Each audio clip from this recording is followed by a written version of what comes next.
The views and opinions expressed on this program are solely those of the host and guest and do not reflect the opinions or policies of the station, its owners, or its advertisers. All content should be considered editorial in nature. Listener discretion is advised. Well, everybody, welcome to the Carolina Cabinet. Good afternoon. I'm Peter Pappas. I'll be your host this afternoon in studio with the lovely Mrs. Laura Musler. Hello, hello. Welcome, welcome. And special guest is Caitlin Goose Marsh. Hello. From running for Senate, North Carolina Senate, District 10, Yep. up in Johnston County. Yes, That sounded like her last name is Goose March. Goose Marsh. Goose I have her name online. Marsh. It's on the screens. You know, for those of you that thought, Yeah. So, Because if you're going to find her, you don't be like, Goose Marsh. Where do we get that name? Mm-hmm. Well, look, no matter what, we're proud to be the only homegrown conservative talk radio show in the region, and we know this is the smartest hour of radio. Our job is to give a voice to the conservatives of Fayetteville, Cumberland County, and obviously beyond. Johnston. Yep. So, welcome everybody. Yeah, thank you. Happy Hump Day Wednesday. I guess. Fun. Fun. I love Is Hump that Day. too cliche? Mm-hmm. Oh, yeah. Hump You Day remember is this fun. commercial? Yeah, which The commercial? Hump Day. Hump Day. That was fun. With the camel? Yeah. So, Mhm. with the, I don't We need to have a camel in the background. That would Oh be my good. gosh. On I'm Wednesdays, very out of touch let's with put the pop a culture. camel on the screen. Yeah. So fun. So we got a couple things to talk about. Mm-hmm. We had Laura, you Yes. had your first Fayetteville Republican Women's Club meeting as is it El Presidente if it's a female? I don't know. It would Madam be President? Madam President Yeah. or Madam President? La. La- L is masculine. La Presidente. I don't.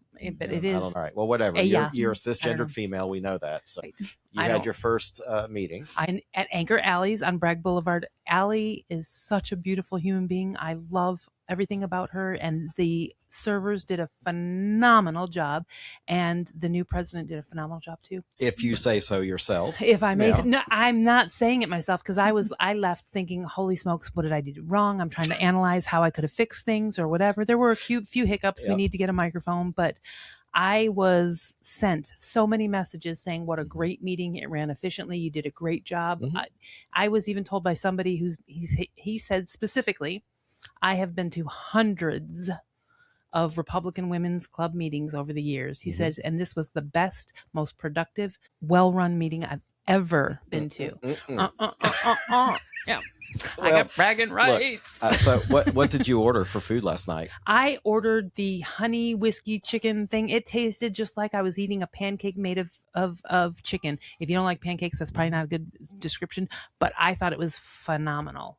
Well, And the mashed potatoes were fantastic. I ordered the meatloaf because it was the top of the menu, and I Mhm. was like, it just said my mom's meatloaf. So when the little server came over, cute as a button, I said, I want your mom's meatloaf. So Okay. I just had to say, Okay, you dirty old man. yeah. I mean, yeah. Well, I was just trying to be funny, but Yes, I know. she took it in stride, and apparently she's a good Baldino's customer too. So Yay! the world comes full circle. She'll come spend some of her lunch money with me, and I spend some with her. There so. you go.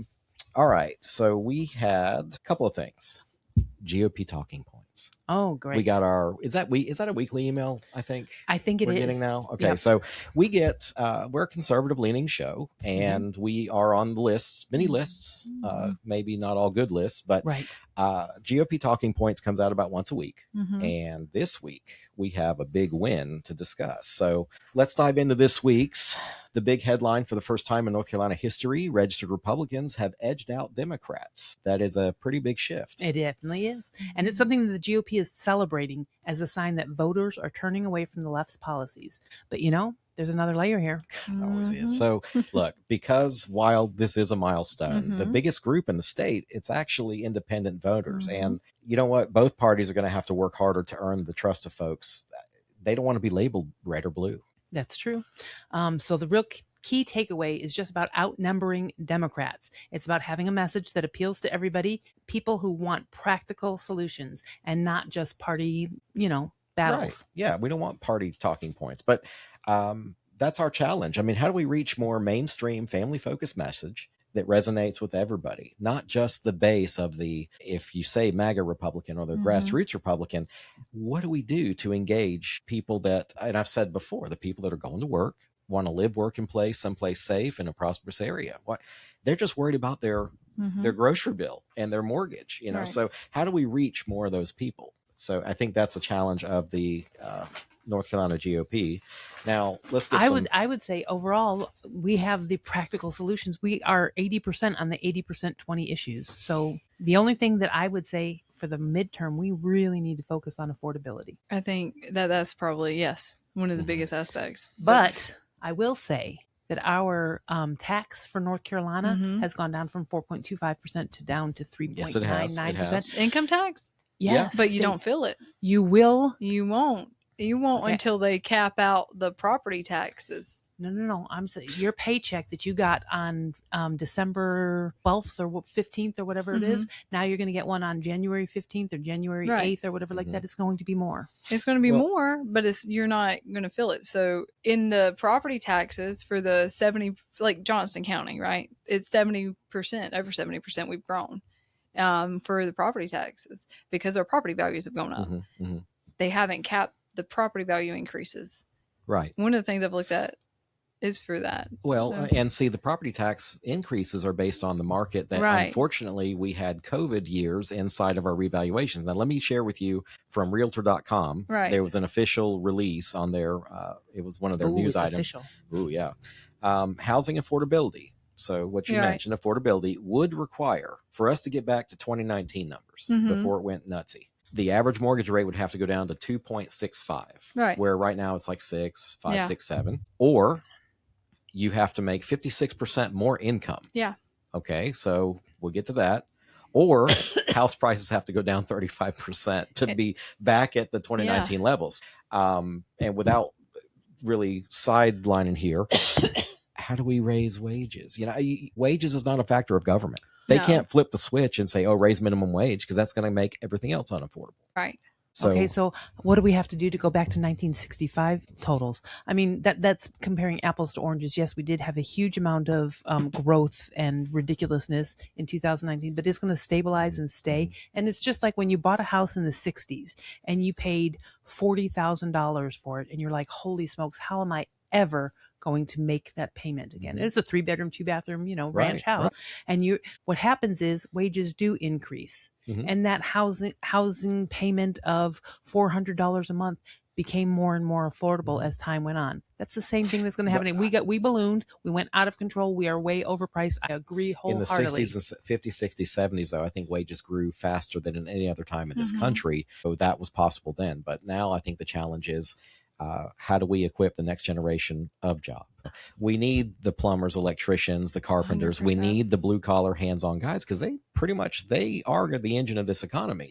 And then for the upper level of like white collar worker, is doing a disservice to that whole industry right now. I mean, how many apps have I seen for replace your Wall Street trader? I even found they actually outperform the Wall Street trader. The AI does it outperforms it by like 3.5%. So my extra money this year, I'm going to put a little bit of play money into. There's this one app that tracks trades by Congress people, senators and congressmen, women too. Like tracks Pelosi's portfolio and whatever. So if Pelosi they can make money, why shouldn't we? Right. Pelosi outperforms the. That's why I voted. That's why I put my money in NVIDIA back in the day. She knew what she was doing. Heck yeah. And then they said that they were going to pull that contract. I got scared. And then the contract went through. I was like, heck yeah. Don't worry. If they have their money there, they're going to make sure they have contracts. Don't worry. So I will say that I don't know much about this, but on my way here, I heard on the news, and I have no facts to back this up. I know nothing about it, so don't question we don't like facts. Go ahead. Yeah. But on the way here, Trump is going to implement some kind of something about the housing where he's going to minimize the corporations, how many houses the corporations can buy. He said corporations do not live in houses. People do. So he wants to cap how many people or how many houses a corporation purchases because they have artificially inflated the price and they can outbid individuals. I'm interested to see how he's going to delineate the institutional buyers, what you're talking about. Right. I don't know either. Well, some of these companies are traded on the stock exchange. Okay.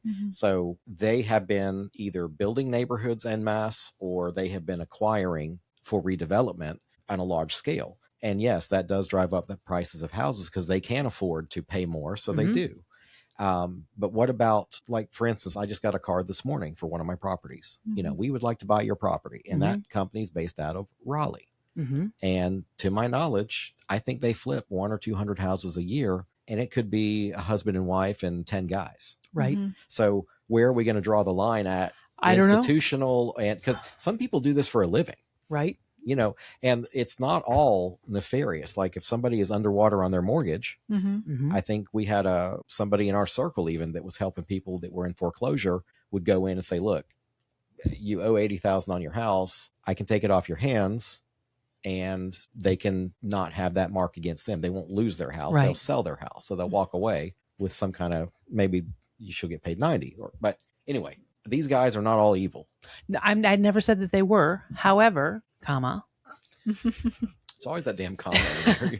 yes, there are corporations that are building whole neighborhoods, and they have inflated the price Mhm. so that now the people that are there in the neighborhood are like, I couldn't afford to live here. Right. And but they're not selling the houses, they're renting them out. Mhm. So more and more of our homeowners or could be homeowners are now renting houses and don't have the opportunity to purchase their Mhm. house because these houses are not for sale because these corporations are making millions on I inflating the houses. I have a point of follow-up for Mr. Jim over here. Okay.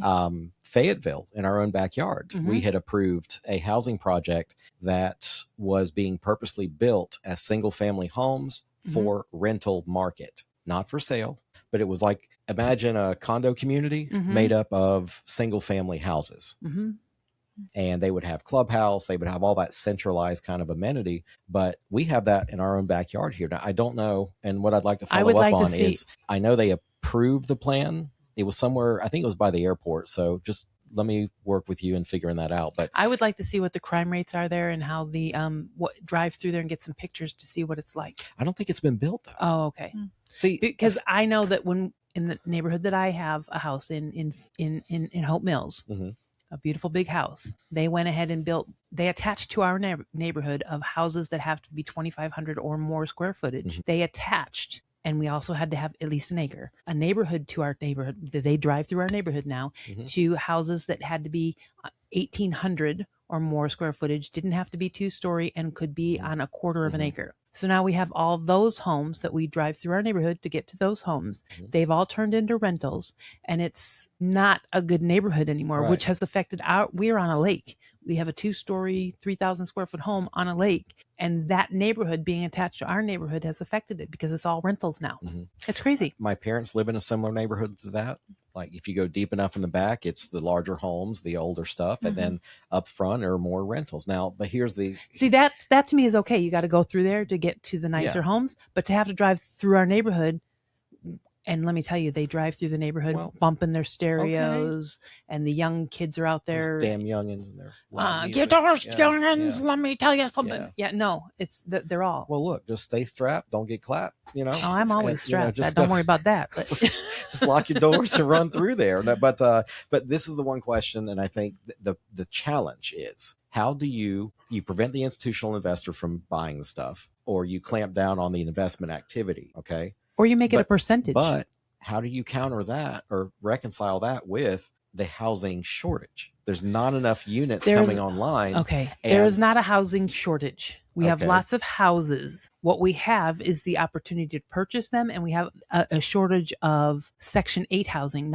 We have plenty of houses. Mhm. There's nobody, I want a house, and they can't find anywhere to live. We do not have, that's a false statement. Well, accessibility maybe. Right. Go ahead. I mean, yeah. So I think we have the overdevelopment of homes 100%, but we also have a great discrepancy on who can actually afford to buy a home, who can afford to rent a home. I mean, you have like, particularly, I live in Johnston County. I'm running for Johnston.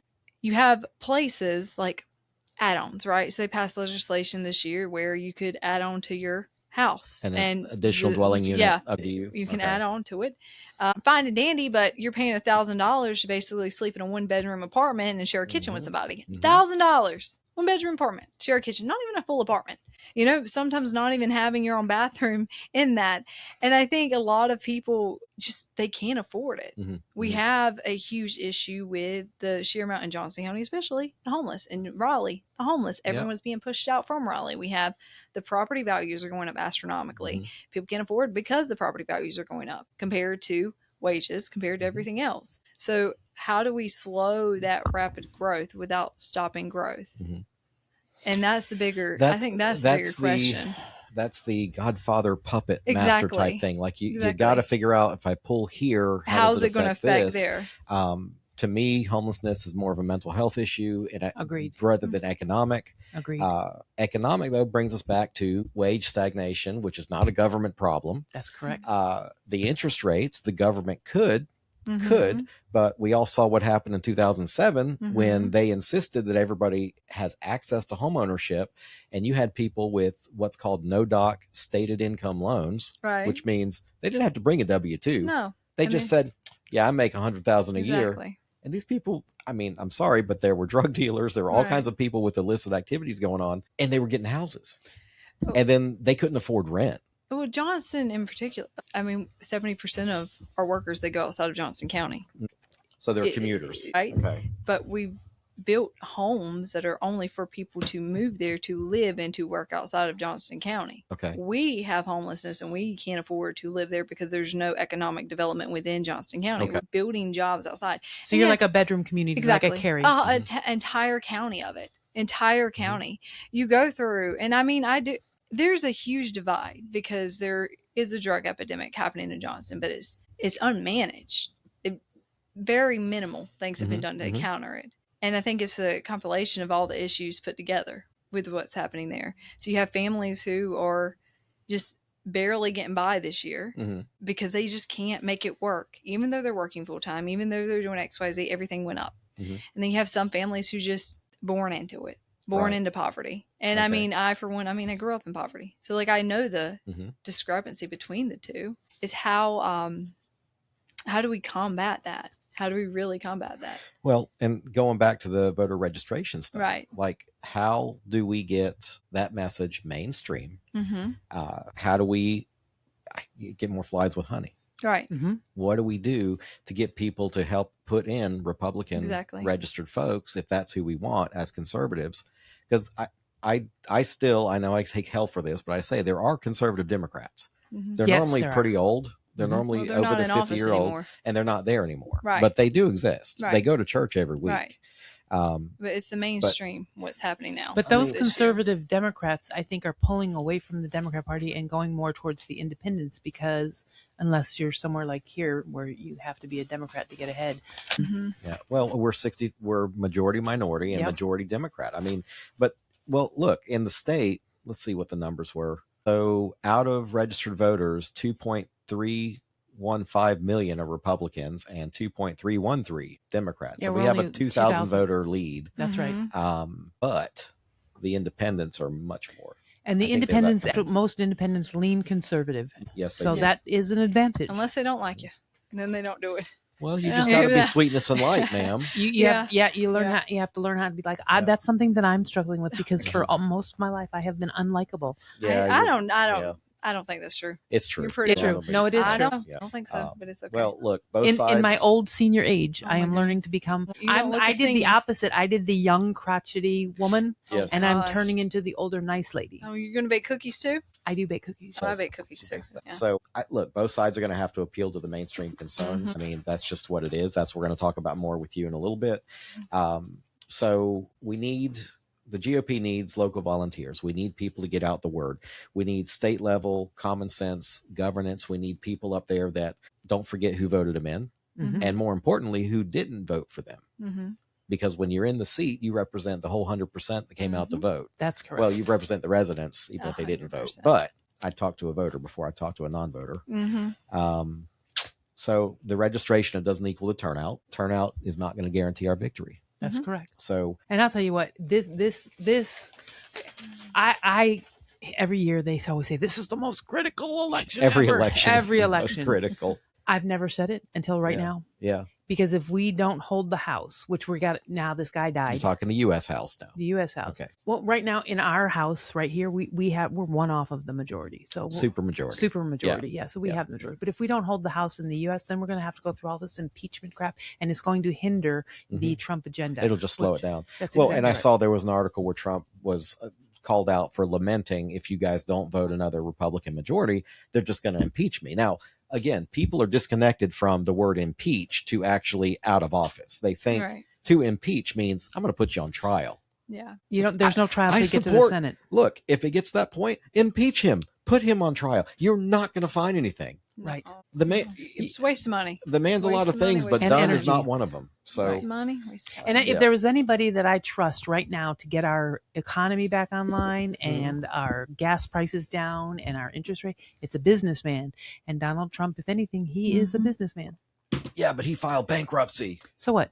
He used the system, which he didn't create. He didn't pay his taxes. He didn't create that system either. He used what the people in office Right. that you've been electing for years. He used the system to. Who doesn't? Who says, you know what? I think I only owe $1,000 in taxes. I think I'm going to go ahead and pay $1,500 $15, yeah, why just not? because I mean, when you have- they're like, holy smokes, I owe $1,000. How can I cut that down a little bit? Every person in the United Loopholes. States of America Yes. says that. Comedian Dave Chappelle talks about in a bit he's got about Donald Trump being the first person that ever said, like when he said to Hillary Clinton, you know, well, you'd be in jail. I mean, it was the same debate, I think, but he says, I use the same tax loopholes that her supporters do. Right. And she's been up there for however many years, whatever. She hasn't closed the loopholes because it's good for the business. Right. Mhm. So That's why right. should she bite the hand that It's feeds only her? an issue whenever you don't want it to be. It's Yeah. only an issue when it's for the other Yeah. side. That's right. That's right. So Jim sent me a link. Uh-oh. You want to? So this is going to be the Okay. first kind of test. You know, Jim did it to me, or what is it going to be called? Jim did it. Blame Jim. Okay, the first blame Jim. So, do you have the article pulled up? Me? Yeah. It's on my Okay, phone. it's on your phone. Okay. I mean, the title alone, I'm like, ugh. So, Harvard morgue manager who sold body parts like baubles gets an 8-year prison term. That's it? 8 years? They're already dead. He didn't do anything. He's just Ugh. recycling. Okay. So, and he promises me that, let's see, A former manager of Jeez Louise. stealing and selling body parts. Jeez. He was at the center of a ghoulish scheme in which he shipped brain, skin, hands, and faces to faces. Ew. What are you doing with somebody's face? It's like, hello, Clarice. You know, he just got a year. Okay, so his wife got a year for assisting him. Now, how do you find your romantic match? It's like, hey, you want to go sell some body parts? And she's like, yeah. Jesus. So let's see. One guy tanned the hide into a person's skin to be bound into a book. My Oh, God. okay. Well, I'm going straight. I you know what? Look, I watched the Ed Gein thing What on on Netflix, earth? and that was Jim. Where the hell? Okay. Well, you know what? In Jim's defense, this is an Associated Press news article. Oh my God. I will say that I did watch. I watched Greg Gutfeld last night, and he was talking about they were taking fat from people and cleaning it and inserting it to other people, and they said even taking it from dead people, fat. Like, could you imagine J.D. Cadaver Pritzker? fat? Yes. Oh gosh. All the fat from J.D. Pritzker. Holy. But anyway, That's a lot. Yeah. they're cleaning it and inserting it into women's parts, whether they want bigger butts or bigger breasts or whatever. That's And gross. God bless them for getting, you know. Could you imagine? I don't- Wait, you're motorboating I- J.D. Pritzker. I appreciate a woman that takes time in her body. So some of these comments, though, before we move off of this, Okay. it's like Gosh. there's a lot of people defending these people like a bunch of prudes. 8 years is insane for no victims. Moral and ethical issues aside, wasting resources to keep someone in prison for 8 years for something as benign as selling parts from dead bodies is the real egregious. Really? And somebody says, well, what if it was your mom and they used her skin to make a book cover? I think we have way too many Netflix monsters series that are mainstreaming the cruelty. I never agree with anybody that says, oh, that's inhuman, because humans have an undeniable range of emotion that we can do some really heinous things or some really great things. So it's not inhuman. We're all capable. Right. That's like that art piece. I feel like we're like one bad power outage away from resorting to Jeez. caveman type stuff. I think we're one bad power source from that. What is that movie where they purge? That's it. Thank you, Purge? Jim. Yeah. Hey, if Properly. they ever Not make the interested. siren, okay. Nope. All not right. interested. Well, Jim's I'm on fault. too Jim many did it. people's list. You did it. You might be. But let's no more cadaver type. That's just ick. That was a But, little yeah, weird. let's have A like little funny weird. videos yeah, or something. funny Yeah. stuff. Yeah, I don't- People's, yeah. But I will say that, you know what? If you were like getting ready to die and you're like, would you like to donate your body parts? You're more than welcome to, but I don't think you should be taking other people's body parts for Without use their without consent. their Yeah. Actually- or the family's consent. Because if I found out that one of my dead siblings, one of my dead children, one of my dead parents, one of my dead was a mantelpiece, was somebody's book cover. I would be bothered by that. I just wonder who would be wanting to buy that. Like, People I want are a weird. skull. People buy weird stuff. People Ugh. buy crazy things. People are weird. But did you know that, what was it called? Whenever they did the museum display where they would travel around with human bodies and stuff, some of them, like there was like this huge lawsuit. Oh, and they stole them. They stole them. And they were like, the pregnant woman one stole it. Crazy. Let me see. What was Stealing that? bodies? Dead bodies. It's an actual thing. I saw a documentary on it, and it was like a huge ordeal because they would go through and they would see certain aspects of it. And they were who was it? There was some scientist who went through and he was like, that's odd that they had this particular body because of something. I don't remember. Don't quote me on it. But I know they were doing some illegal stuff. But it's not shut down, Caitlin. No, they're still doing it. They're in Vegas. Oh yeah, they still travel. They still do it. Yeah, I mean, is it unethical? Sure, but there's barely any laws on dead bodies. Apparently. Yeah, I mean, if you dig one up, it's like just tampering with a corpse. You're right. It's not like a misdemeanor, right? Well, crazy. Ed Gein. And then if you don't claim a person, they can they can sell you to like this institute. 100%. It's wild. But wait a minute, if I may, some of it is good use. Some. There's like the college where medical schools, schools, and they also sent like the to say how the bodies decay or whatever to help serve. So if that it is place is up in the mountains, I think we talked about that on the show. There's a couple of them depending on the humidity and stuff like that. They do it all over the country. There's several different places like that where they put the bodies out. They bury it 5 feet down for forensic stuff. For forensic, so some of the stuff is good. Well, and have you ever seen a cadaver that's in the middle of being?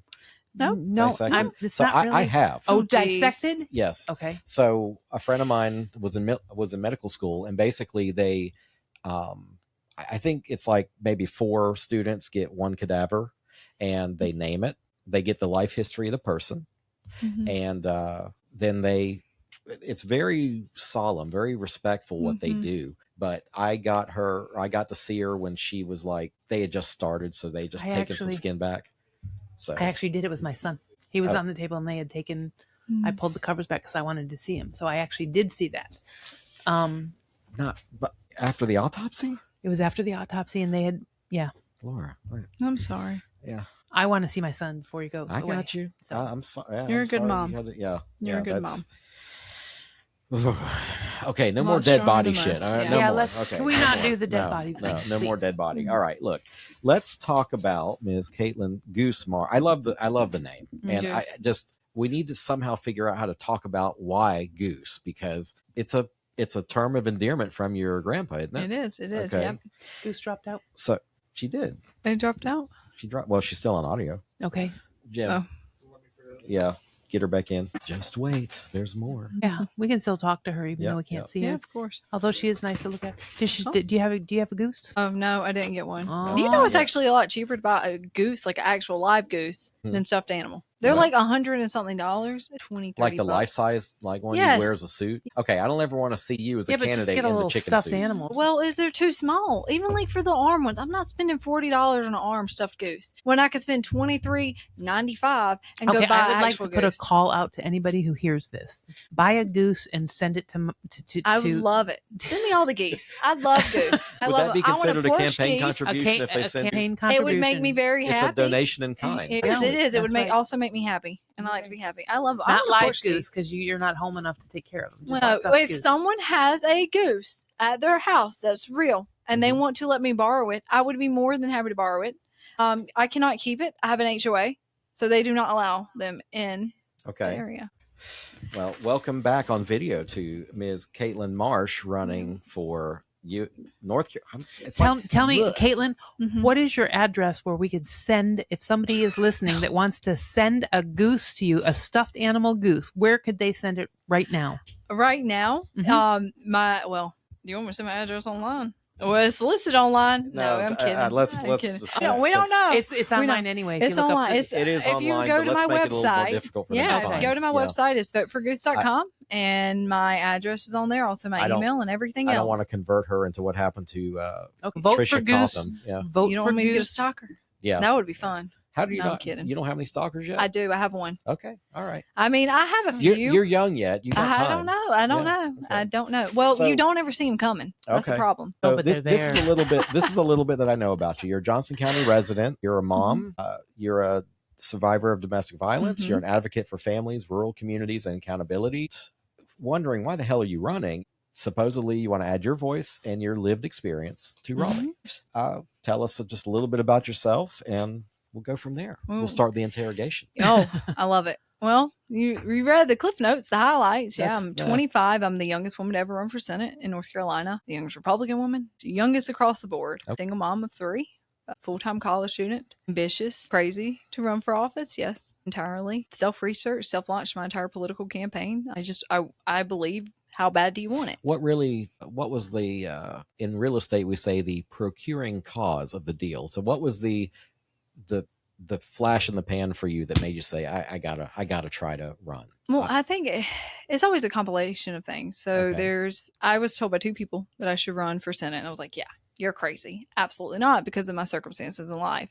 And it was just something that kept knacking at me and going and going and going. Mhm. So I do this thing where I like to dissect every single reason not to do something before I do something. And if I can come up with a way to reshape it, then I should do it. Mhm. And a part of me says that it was a calling from God, because there's no other way I could do any of this without him being at the forefront of it. But it truly was. I dissected every single reason not to run, Mhm. and I viewed them as a reason to run. So it was just everything. And Okay. seeing the pain that's going on, not just in our state, in our country, in our county, everywhere, the different aspects of life is hard, but Mhm. it shouldn't be this hard. It should not be this difficult to do things. And seeing the pain going on within Johnston County and moving back there and experiencing the gray areas and loopholes within our judicial system through being a survivor of domestic violence right. and just watching systemic failures across the board and talking to women,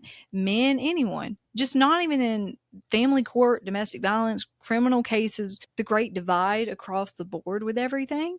Mhm. There has to be more. Okay. So I looked up Johnston County as far as like what are the key issues maybe facing up Right. there.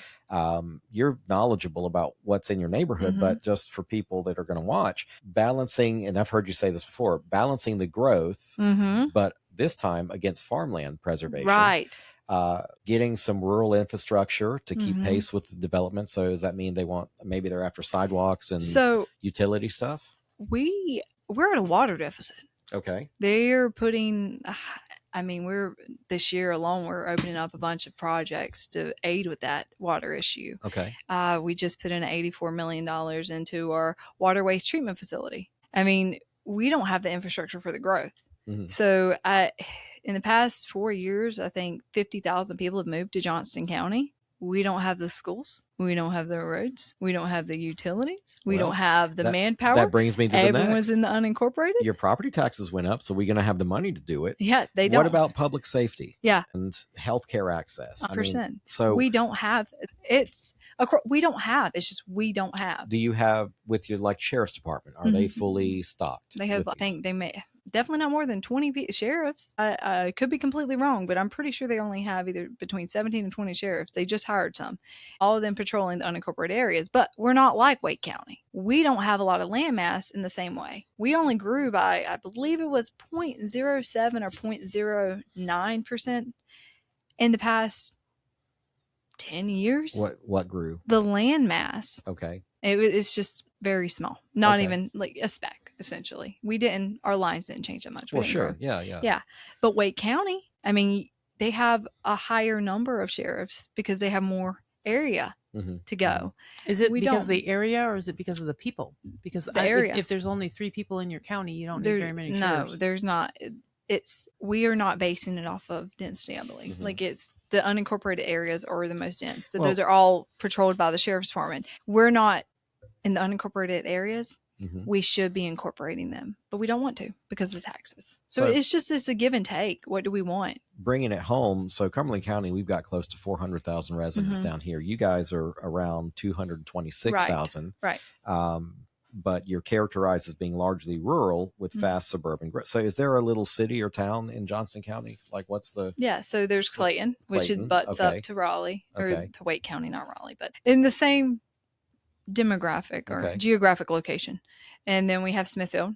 Mhm. That's growing. Do they have their own Selma. police departments? Smithfield, Selma? Four Oaks, Clayton, and the big Okay. cities. So there is Princeton supplement to yes, the sheriff's there department. are. There's somebody else up But there. Okay. I grew up in Cleveland, Mhm. which is unincorporated. But it's basically a mini city at this point. I mean, we have our own, we don't just have a gas station grocer anymore. Mhm. We have a food line. We have little restaurants. How many stoplights you got? None, Oh, basically. Lord. Well, no, I'm That's kidding. usually the mark. We Do you have have a like super we Walmart have like yet? 5 or 'Cause- 6. No, but Okay. we're just like that middle area. Should we be incorporated? I think we're teetering to that level. Okay. All right. So I wanted to ask you about. Oh, I got a lot to ask you about, Oh, Caitlin. gosh. Yeah, I have pages and pages. Oh my I gosh, just want to ask I'm you. scared. But it's how do you think Johnston County? How do we welcome growth while protecting the farmland and the rural aspect? Like, are we trying to hold on to that rural character? I think we want to, Mhm. but I think the issue is, are we too far gone? I don't want to say that we are. Johnston County has always been a community. And when I go out and I go to the different events like the Harvest Festival or Mule Days or anything else, ham and yam, classic. Ham and ham. Ham and yam. Ham and Ham and yam. All right. Yam. Yeah. You're talking my language. Well, it's All right. fun. Then they carve the sweet potatoes. That's fun. Okay. I love it. You know, we have these events and these community gatherings that I grew up going to, Mhm. and they show the unity still in Johnston that's there. I don't want to let go of that. Have you seen a hope. lot of farmers like sell large tracts of land? So Have you what seen that? What I see happening is we're selling off parcels and we're going in and we're buying that one spot, and then Mhm. it's just slowly has just grown to Right. we're selling out. Someone does it, so then you have to, and it just trickles down, because when you're sitting here and you have a farmer who's working on that land and you go in and you build a development right there, yeah, it's going to infringe on the farmland. There's runoff. There's other aspects. You're over here, you're developing right beside a farmland, and you think nothing's going to happen? Sure. What did they add in the legislation? If you live within a couple hundred yards away from a hog farm, you have to sign a waiver if you're building a neighborhood to move there. Don't build beside a hog farm. You can't help with smells. I mean, come on. But you're going to have people who are going to sue and complain. Like, there's all these issues that they keep perpetuating because we have to grow. Right. But what's responsible growth? What's protecting the farmland? What about the families who've been basically kicked out of Johnston County, who were historic or generational farmers? So down here we have what's called the Unified Development Ordinance, UDO. Do they not have any kind of guidance in Johnston County? Like, what does that zoning process look We are like? actually, last night we had a planning board meeting, and it's been 18 months since the UDO was proposed. Okay. We're still waiting. So is this all sounds like county issues, not necessarily Senate or state issues. State issues. Right. So how is you running for Senate? How is you running for Senate? That was some good English right there. Going to change that in your county. So personally, the way I describe it is I look at legislation like it's a puzzle. There's a beginning, middle, and end. Okay. And they do the minor tweaks, which in some aspects can be good, because you can't change everything all at once or people go crazy. Unless you're changing things and changing legislation to sway one way and to aid developers over time, which I'm not against developers. I love them. Love builders. Have friends, everything. But there's people who live in the community, who build in the community, not the big corporations who come in from out of state and just build straw homes that are they're not going to last 10, 15, 20 years. You're going to put a lot more money into them than you should. But you have these builders who are from your local communities, are from North Carolina, and who want to help aid the development and growth of Johnston County, Smithfield, Cumberland County, and anywhere, because they care about where they live. So I think in the Senate, especially, like Senate Bill 205, that it's not passed, but it's proposed. Essentially, what I see them doing is taking away the county's voice in growth. Okay. And in that bill, you now can have developers in 90 days sue the county. So you don't get the time to go look and see what's going on and make sure, like for sewage, if they want to tap in sewage, how are you in that 90-day parameter with all of them flooding in able to go see if it's actually going to mess with the infrastructure in the area or if it can sustain it. See, okay, so I just Googled that one. I thought it was familiar because that's the one that started off with swimming pools. Right, crazy. Saying that you couldn't rent your private swimming pool. And then all of a sudden it's turned into a state. Essentially, it's like a state override of the local community. Exactly. So is that a very Republican bill? I don't want the state telling me what I can do with my swimming It's not pool. very Republican. We're small government. I think and I'm not defending this bill, but I think the intention was to make the counties get off their butts because the permitting process is local. So you have somebody trying to come in here and develop or do anything, and it basically it dies in committee basically at the county level because we don't have enough people working or whatever else. But this developer can't move. Right. So I think this is more of a bellwether for the local communities. Like, you gotta be able to respond. It passed the North Carolina Senate with unanimous support. Crazy. It's not, but it takes away I don't like the bill. I'm just going to be quite frank. I do not like it. And I don't like it because I feel like it puts parameters on local government, especially when we are Johnston County specifically. We don't have enough employees for things. And it's because the state allocates most of that. They allocate the funding, sure, but they also allocate how many, like the AOC, for instance, when the commissioners meeting was Monday, clerks of court. We're having the clerk of court having to come and ask the commissioners to fund additional positions because the Senate hasn't passed a budget. Right. We haven't passed a budget, and you're having to ask a county that's already having to spend more and more money to now fund additional positions because our judicial system, our case logs are backed up.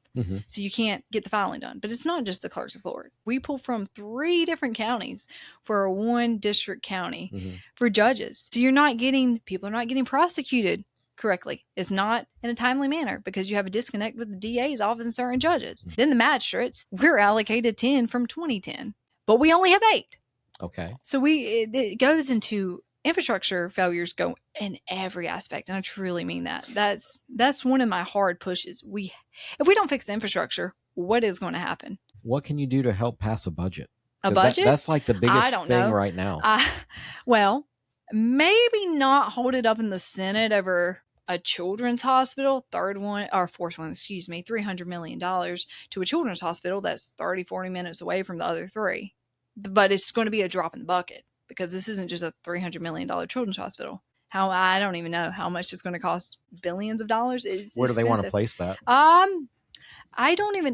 think they said Apex. I think they said somewhere else. I don't even know if they have an exact location. They want the funding first. What they should do, $50 million to the 3 children's hospitals that are already there, revamp them up. I mean, and I know that from experience because my son, he's 4 now, spent most of his life in and out of those children's hospitals. At 2 weeks old, I watched my son almost lose life. And he has a rare genetic disorder. He has 22q11.2 duplication. Well, there's one clinic at Duke that had it. They were at capacity. So where do we have to go? John DiMaggio in Florida to get my son treatment. Okay. For his rare genetic disorder. We don't have the treatment here in North Carolina with 3 hospitals. We need treatment now, not 5, 6, 7 years from now. We need it now. So how can we do that? The real question is, why do we actually want to build a standalone children's hospital? What is substantial about that? How many people can we save now? So how would you coax them so if that's the holdup, what would you do to coax these people to just pass it?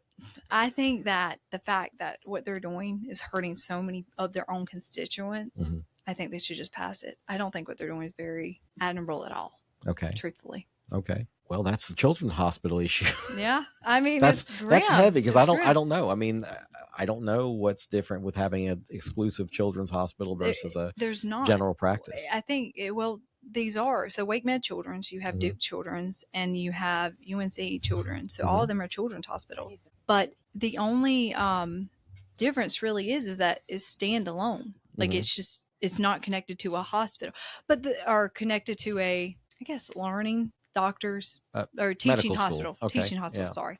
But why is that not good?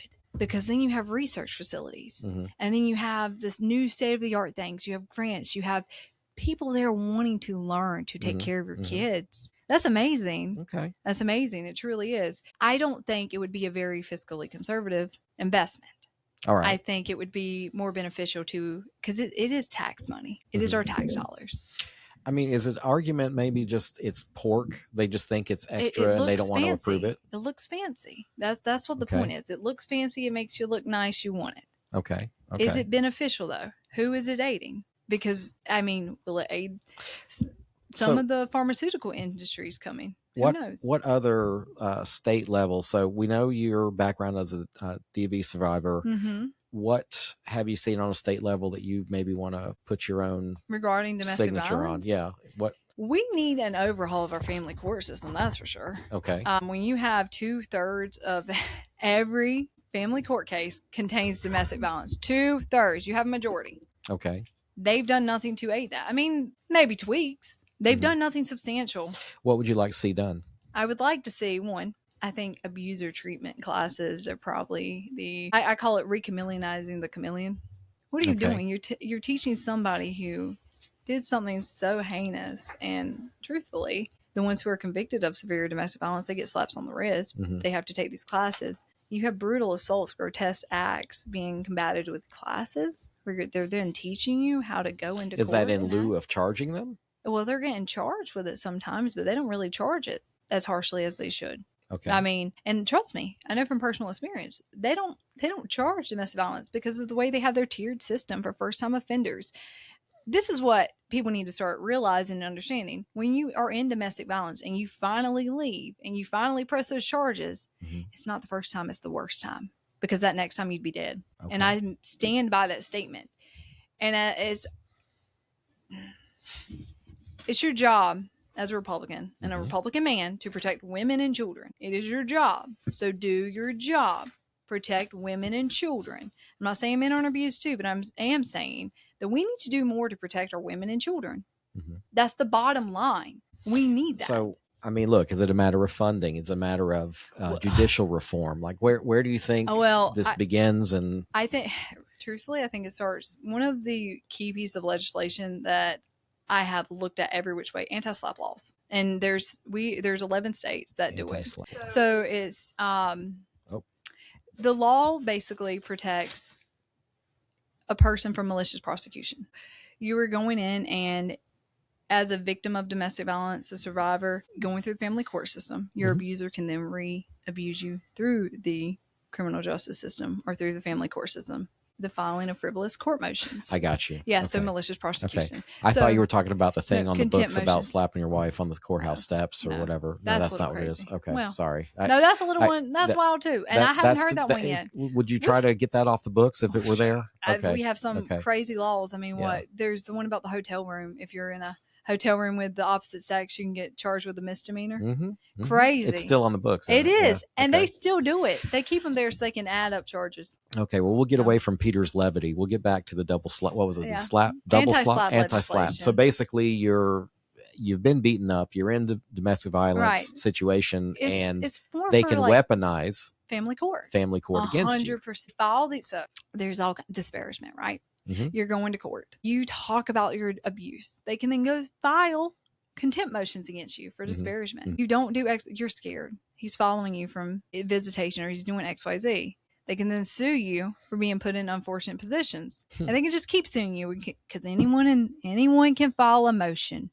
Anyone can file a motion in the state of North Carolina. That's our God-given right. Right. But the issue lies is how much money of your money is it wasting? Because it's taxpayers who are paying for it. $10 million annually. $10 million. $10 million being spent for men, or sometimes women too, but abusers, we'll say abusers, to go in, file fake court motions to then keep the court system backed up. Now, with anti-SLAPP legislation, it puts the burden of proof on the abuser, but in this case, they would be the plaintiff filing that legislation or filing that court case. Right. So they now have to prove before it even goes to court that there's anything there. So the burden of proof is on them, not on the defendant, which would be the victim in this. Okay. Okay. So what does it look like going forward? Like, what would you like to see? I mean, what would you like to see? Like the one thing that if you could improve it with a magic wand tomorrow, what would you do? In the family and just With family, in general, I like the in family court. Are you asking rephrase. I don't specifically like that? the anti-slap. I No. like hearing what you're telling me, but how can you fix it? What's the one thing? I've got a couple ideas right now, but I'm not going to tell you. Oh goodness, how do I fix it? So yeah, I mean, it sounds like. Well, we had a piece of legislation proposed back in 2021. Actually, one of the candidates in my county. Okay. She's the House member. She's done great things, but she proposed malicious prosecution legislation or anti-malicious prosecution. And it didn't get any ground or didn't get any traction? No, died. Where all things go to fester. Yeah. They just put it back in committee. But I think you have to have people who want to change it. Because one person isn't going to get anything done. But if we have a group of people who say, hey, we want to do things for our constituents and actually improve things, let's get the ball rolling. Let's start doing it. So how do you see yourself as a consensus builder, since you just mentioned that you do have to work with other people? Of course. Do you play along? Do you play well with others? Or you kind of sandbox? Okay. I'm nice. Are you? I'm a good friend to have. Okay. I'm a terrible enemy. I don't know. I'll come get you. Okay. I won't. No. I'll bake you cookies. Put your knife Maybe down, ma'am. I don't want to. No, don't. I don't know. No. I'll bake you some cookies. I'll bring you some. It'll be fine. We didn't check for weapons at the door. No. Stop and frisk. What do you think about candidate Marsh here? Or what would you like to ask? Sorry. I don't care what you think. I was going to say, yeah, you don't want to know what I think. No, I'm just joking. Knife to the heart. I'm totally joking. Everyone is doing that to me. Hey, nobody said this wasn't a tough room. Wait a minute. What if what I think is I like her and it would be great for change? You don't know what's going on in this. I mean, that thing is a mystery, so we'll leave it there. That's exactly right. So, my question was mainly, which I already asked, a lot of the things that you say are at the county level. Right. And that's my concern, that you may be, while it's great to run for the Senate and there are issues with the Senate, specifically with this one bill that you've addressed, the majority of the things you're talking about. Right. I'm just concerned, are you running for the right office for the things that you want to get done? Well, personally, I believe that everything starts at the state level. I think a lot of things we push off to the federal government that they do not control everything that affects your everyday life. Right. The state does. And when the state's not doing their job, that's why these issues are happening in our county. But if the city is doing their job and the county is doing their job, they're all building blocks, aren't right. they? So you're jumping straight to the right. state as opposed to, well, what can I do for my community right here immediately? Because this is all at a standstill because of the state. Okay. There's a lot of things that need to be changed. We need a Senate shakeup. Okay. The legislation's not going to get passed. We're trickling. I mean, and I believe what my county, my state can be. And of course, I want to represent Johnston County in the Senate. I want to be the youngest woman to be in the Senate of North Carolina. But I look at it across the state of what the disparity is and where the need is. And I want changes across the board for everyone. Okay. There's things that I'm passionate about doing, and I'm ready to get in there and really just have at it in a sense. Okay.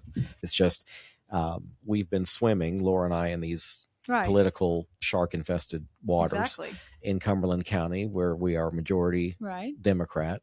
And I think there were a lot of Republicans that ran down here that we thought would have been better served in the state. Start at city council, or only because my concern is that when you state issues that you're concerned about or that you want to change, they don't fall into that realm of the Senate. They fall into the realm of the county. So yes, the state sets the highest bar, but for the immediate change, it would be at the county level. Would it?